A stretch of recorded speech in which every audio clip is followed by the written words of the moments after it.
Hello! Welcome to Ella's Vlog. Yay! We are SM. We got it all for you. Hi guys! So dahil classes suspended yesterday, we just decided to go to SM to buy groceries. Mommy, Daddy, what is RFID? Radio Frequency Identification Detection. We are going on SM. We are SM. NBA. Puma. Oh, that's the Puma. And because it's 3 o'clock na, magme-merienda muna kami. So papunta kami ngayon sa Burger King na mura na, masarap pa.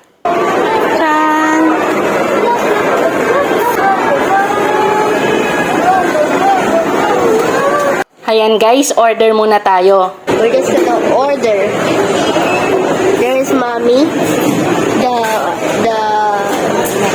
vlogger.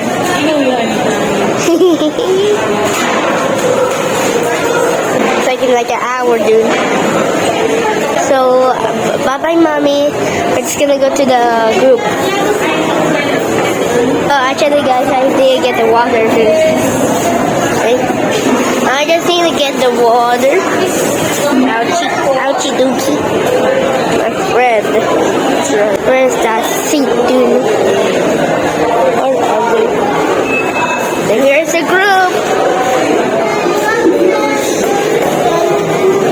That's Daddy, the husband of Mommy. There is Yael, my brother. We got the 19 number, and Mom's just there ordering from Burger King. And syempre, hindi mawawala ang picture taking before eating. But prayer first, of course. Hindi yan makakalimutan ni Kuya Angelo.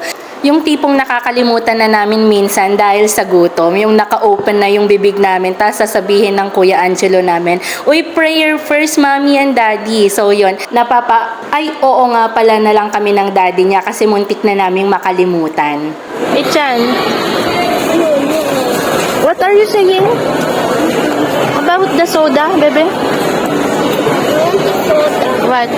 Nakita niya guys na may soft drink sa katabing table namin. Sabi niya, oh mommy, the people didn't drink the soda. Nothing? You were saying something earlier. No. And may nakita kaming eng bitin sa event area ng mall kaya umorder na si daddy while the boys are playing. Hayan nga at halos angkinin ang event area.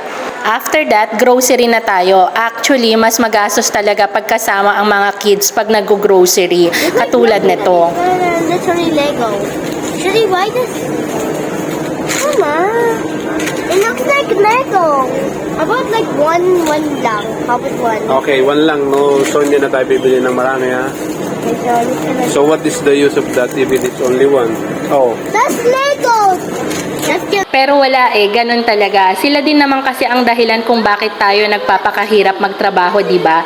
To provide everything for our kids. So yun guys, nasa cashier na tayo. So babayaran na lang to and we're going home na din.